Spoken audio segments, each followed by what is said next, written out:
It is late July, a Wednesday, somewhere around 4:30 in the afternoon. You are standing in the upstairs bedroom, and it feels like somebody left the oven on with the door open. The blinds are down. The ceiling fan is going. The window unit has been running since lunch, and the room is still 85 degrees. You put your hand flat on the ceiling, and it is warm right through the latex paint, like the back of a clothes dryer. Downstairs, the central air has been fighting since noon, and the thermostat has not budged in 2 hours. You already know what the electric bill is going to look like. Last July it was $240, and this one is going to be worse. The 4-digit number on that contractor's quote for a new system sits on the kitchen counter where you left it. 5,000, 8,000, maybe more. And you are starting to wonder if this is the summer the old unit just quits. So you do what most people do. You close more blinds. You turn the thermostat down another degree and listen to the compressor strain. You price out a window unit for the bedroom. Another $150, another cord across the floor, another draw on the meter. And the heat keeps coming, because the heat is not really coming from the air. It is coming through the roof and the walls. That dark roof has been sitting in direct sun since 7 this morning, soaking up every bit of it, and by mid-afternoon the attic above your head is 140 degrees. The house is not failing to cool. The house is being cooked from the outside in, and you are paying the electric company to fight it, hour by hour, all summer long. There is an old way, a few dollars worth of material mixed in a bucket, brushed on the right kind of surface, that throws a good share of that sunlight back before it ever becomes heat inside your house. The careful old folks used it on roofs and walls and outbuildings for generations, and it works on the same principle the Department of Energy now calls a cool roof. The only reason most people have never heard of it is that there is no money in teaching a family to mix lime and water. There is a great deal of money in selling them electricity and a new air conditioner. By the end of this video, you will know exactly what it is, which surfaces it belongs on, which ones it does not, how to do it step by step for a few dollars, and what it can honestly save you, including the summer you do not have to panic.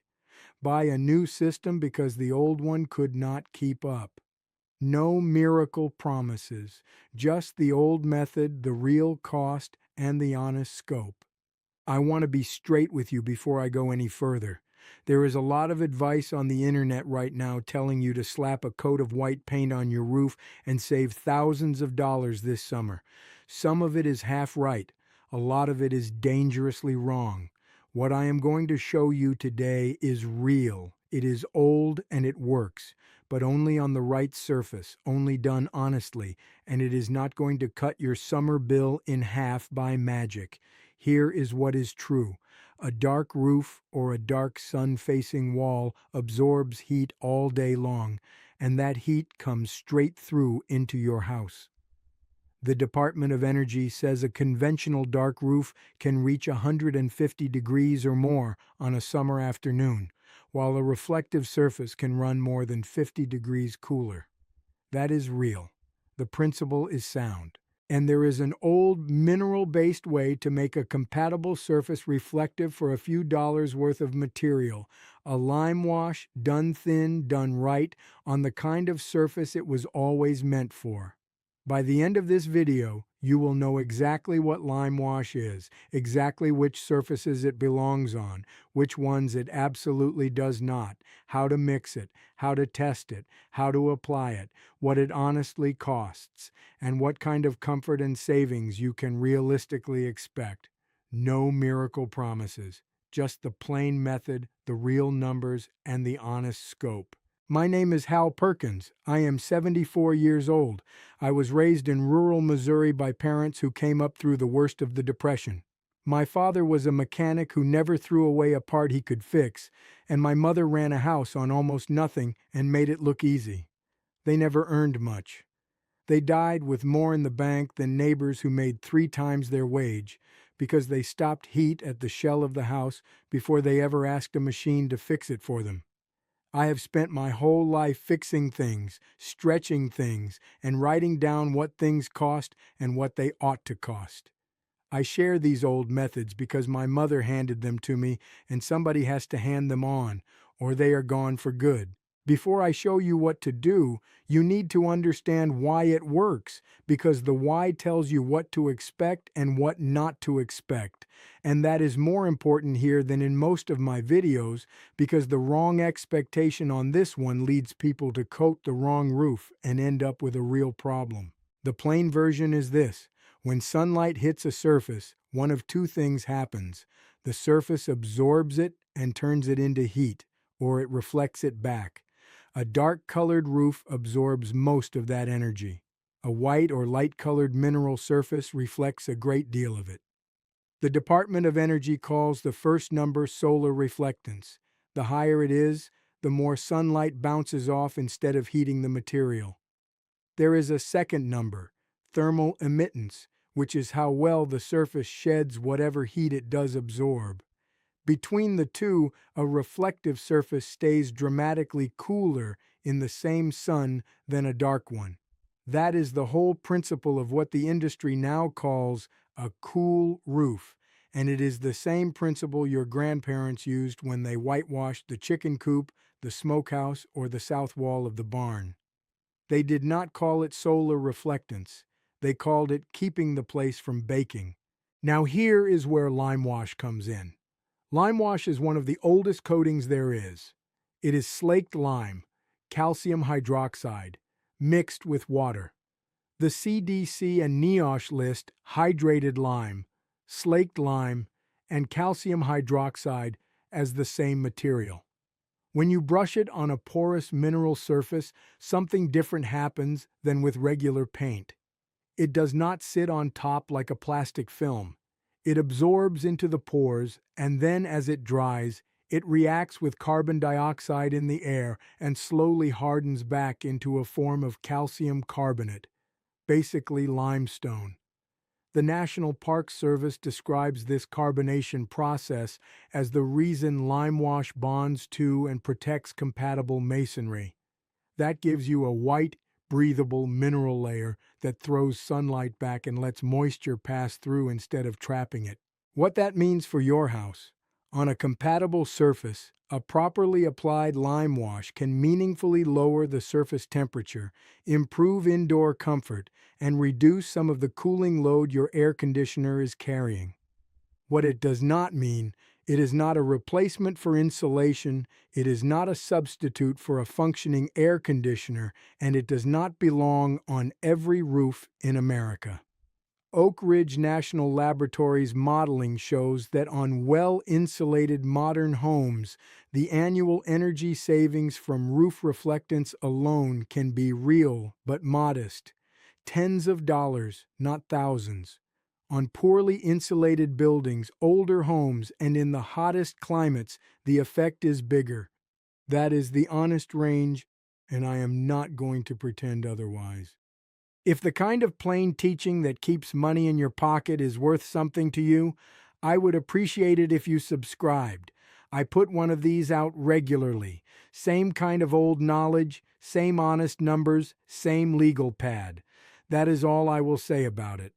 Let me get back to work. Now, the fix. And I'm going to start with the most important part, which is not the mix. It is the surface.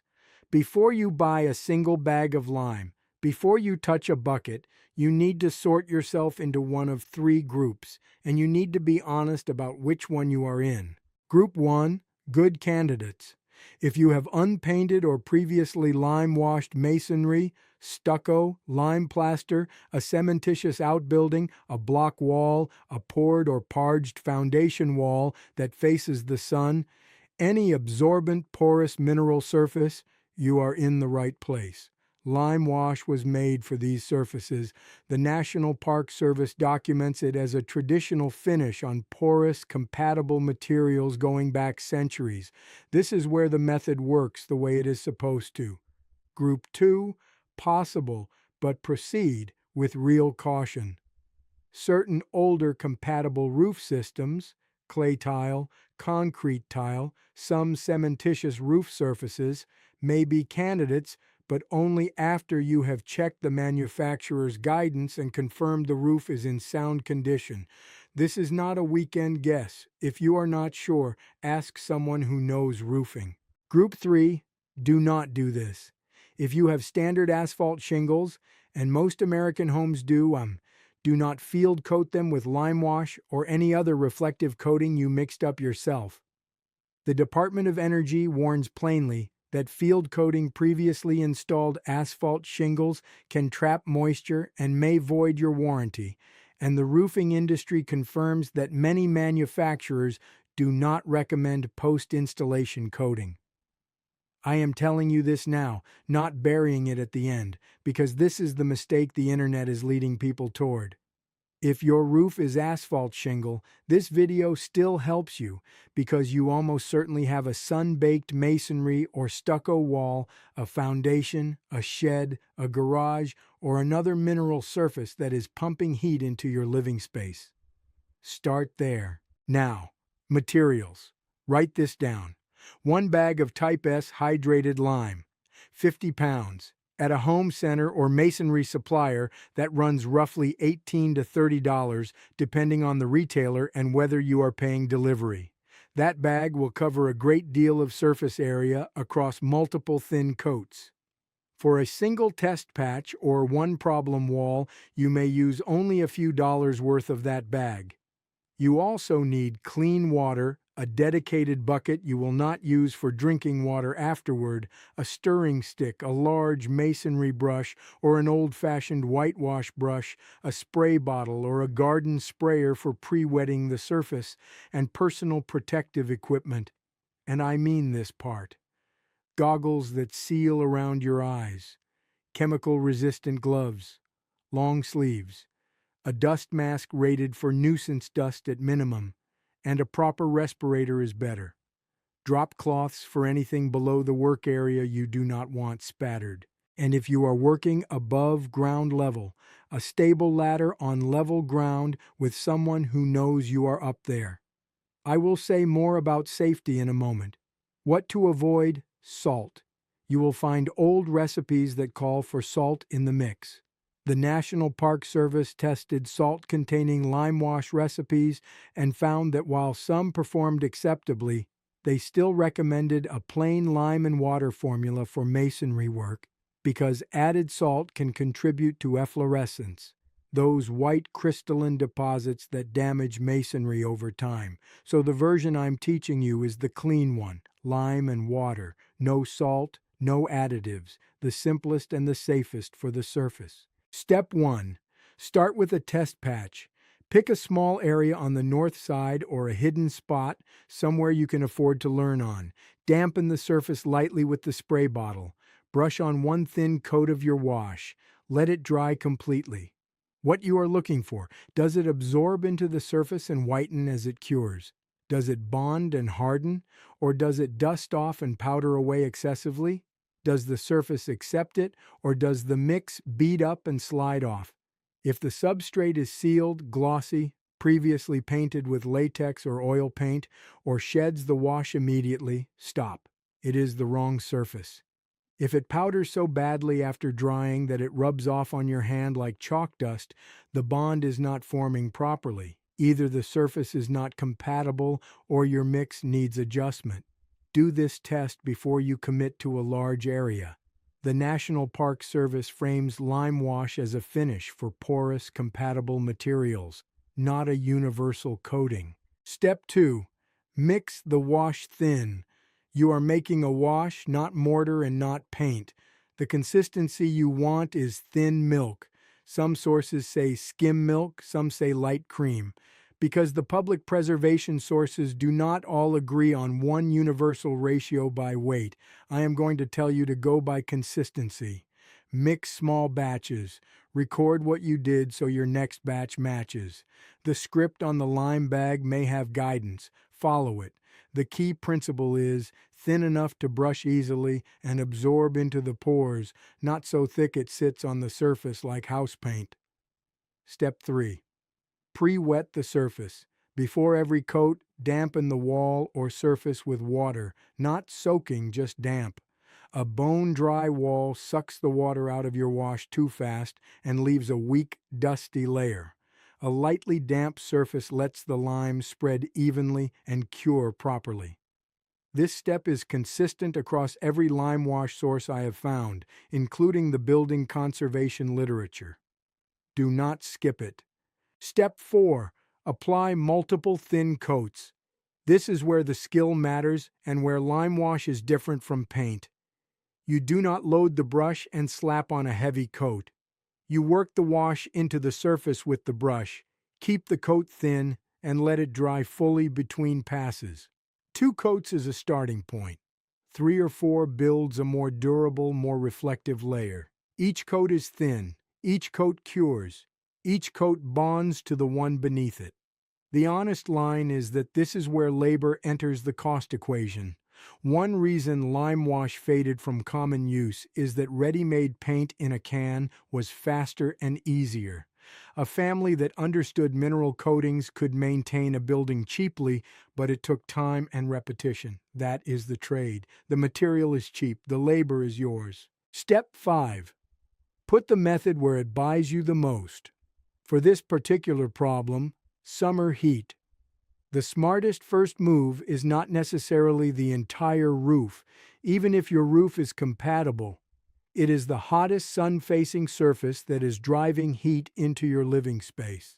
That south-facing stucco wall, that west-facing block wall on the garage that shares a wall with your bedroom, that concrete block shed that turns into an oven by 2 in the afternoon. Oak Ridge National Laboratory's modeling suggests wall reflectance matters a great deal on poorly insulated buildings. So think beyond the roof. Think about the whole sun-struck shell of the house and start with the surface that is doing you the most damage. Step 6. Let me say something plain about the wrong approach, because there is a great deal of bad advice on this one. The version making the rounds online is, buy a bag of lime, throw in a handful of salt because some old recipe called for it, and roll it onto your asphalt shingles. That combines 3 mistakes in one sentence. Salt is not the recommended additive for masonry. Asphalt shingles are the wrong substrate. And rolling is not how you apply lime wash. I'm not saying this to scold anyone. I am saying it because I would rather you hear it from me, plainly, before you void a warranty or trap moisture under a coating that does not belong there. Expected results, honestly. On a compatible mineral surface in a hot, sunny climate, you can expect a meaningfully cooler surface, noticeably improved comfort in the room behind that surface, and some reduction in the cooling load. The EPA has noted that cool roofs can cut peak indoor temperatures in non-air-conditioned homes. The Department of Energy confirms reflective roofs run dramatically cooler than dark ones. The National Park Service preserves historical accounts of lime wash reducing interior temperatures. But I am not going to hand you a number like 15 or 20 degrees of attic reduction as a blanket promise, because that number depends on your substrate, your insulation, your climate, and the rest of your building envelope. On a poorly insulated older home with a compatible roof or wall baking in Texas sun, the difference can be real and felt. On a well-insulated modern house in a mild climate, it may be modest. Be honest about what it does in your situation. Now, where this came from. Lime wash is far older than the Depression. It has been used on buildings for centuries, millennia, really.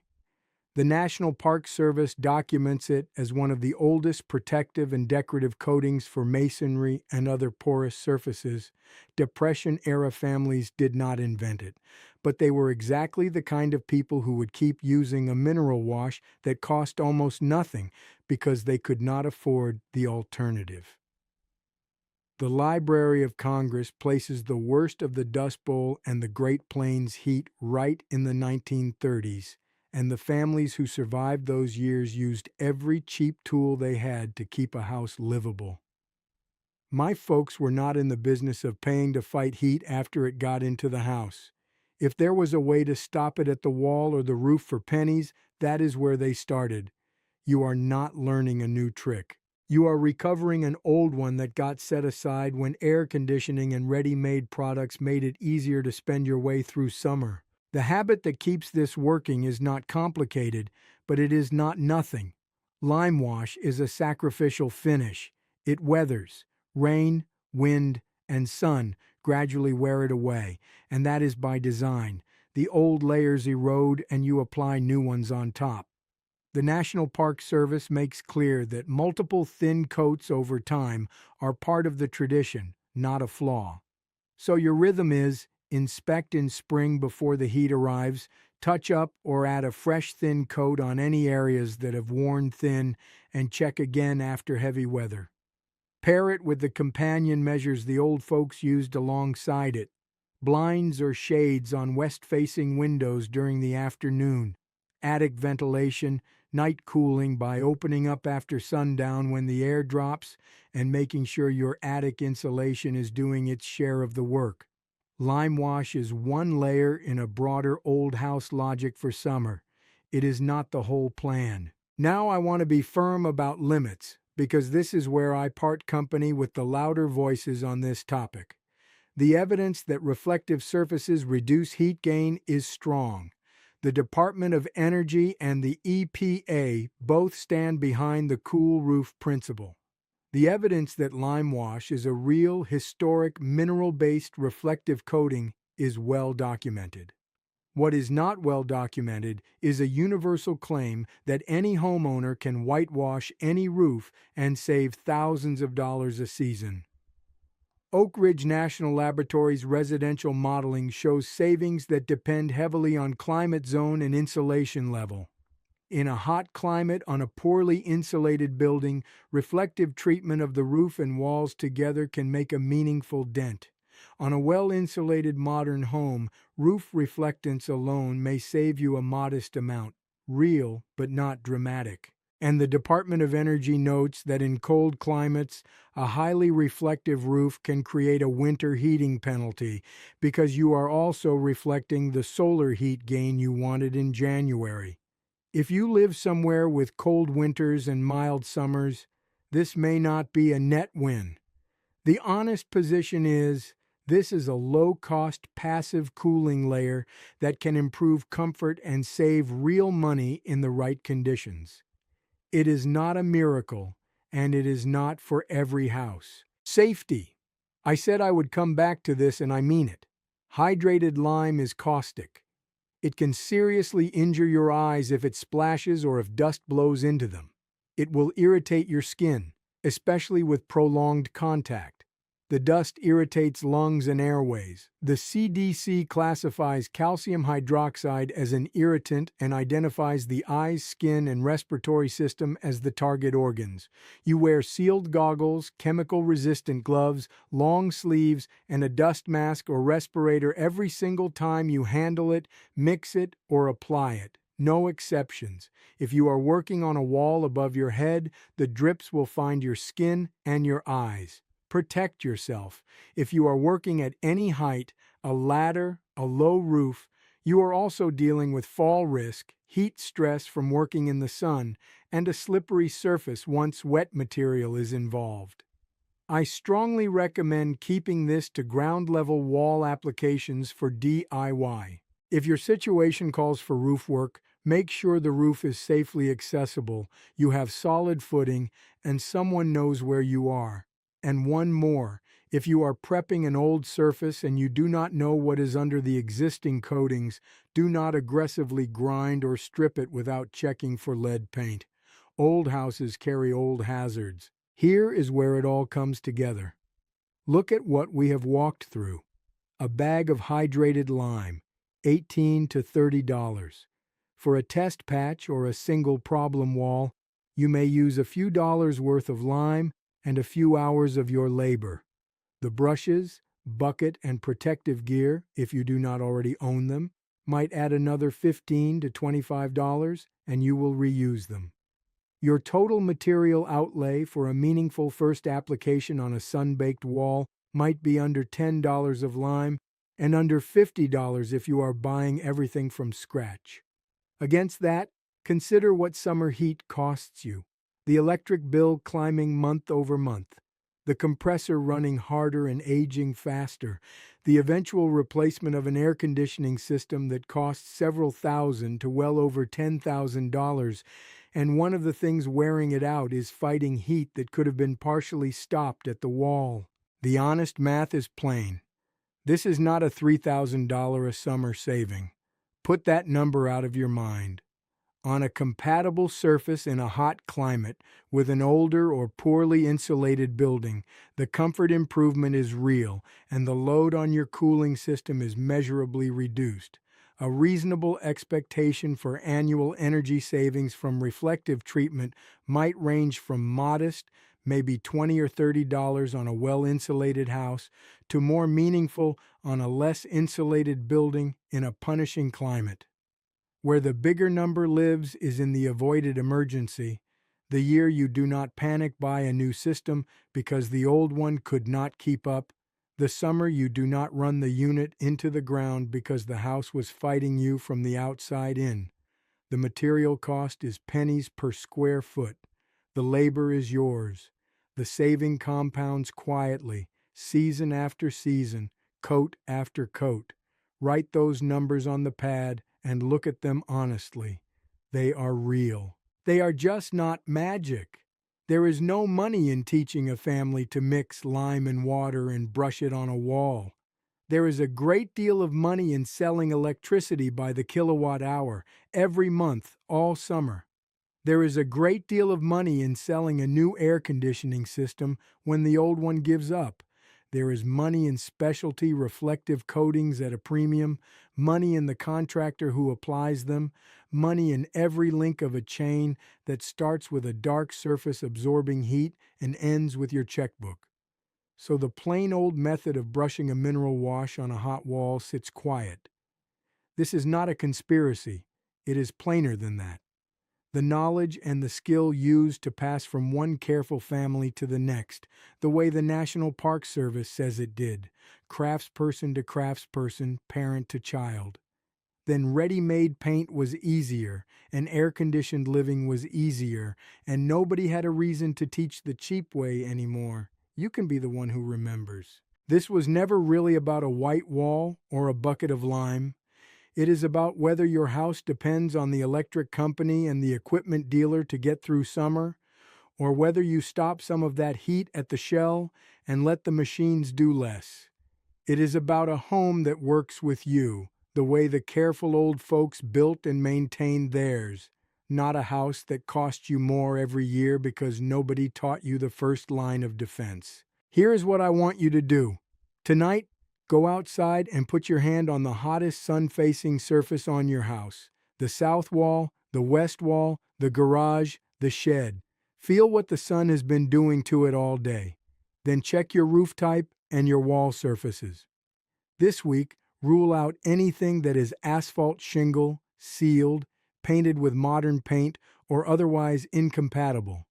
Identify one porous mineral surface, masonry, stucco, block, plaster, that takes the worst of the afternoon sun. Pick up a bag of hydrated lime and the protective gear if you do not have them. This month, mix a small batch, do a proper test patch on a hidden area, let it cure, and evaluate the bond and the finish. If it takes, apply 2 or 3 thin coats to that hot surface and see what happens to the room behind it. This season, pair it with shades on the west windows, open the house up at night when it cools, check your attic insulation, and let the old method work alongside the modern ones. The cost of that first wall might be $5 to $10 of lime and an afternoon. The comfort on the other side of it is something you will feel the first hot day after it cures. Now I have 2 things I want to hear from you, and I read every single one. First, what part of your house turns into an oven first in summer? Is it the upstairs bedroom, the garage, the room over the porch? Tell me, because I guarantee someone else watching has the same problem and your experience helps them. Second, did a parent or a grandparent have a summer trick for keeping rooms livable before whole house air conditioning? The old ways of managing heat, the wet sheet, the window rhythm, the whitewashed wall, those methods are disappearing, and when the last person who remembers stops talking, they are gone. Write it down in the comments. These inherited methods get lost when nobody passes them on. Next time, same principle, different problem, same low-cost fix the old folks already solved. We are going to talk about another way to stop summer heat at the house before it becomes a bill, and it will not cost you much more than this one did. Subscribe so you do not miss it. Until then, check your surfaces, do the test patch, protect your eyes and your skin, and start with the wall that is costing you the most. A few dollars of lime, a brush, a little patience, and you are doing what careful families have done for generations, stopping the sun at the shell before it ever gets inside to fight your machines. That is how the careful old folks got by without owing anybody a dime. That is how it is still done in any home that remembers.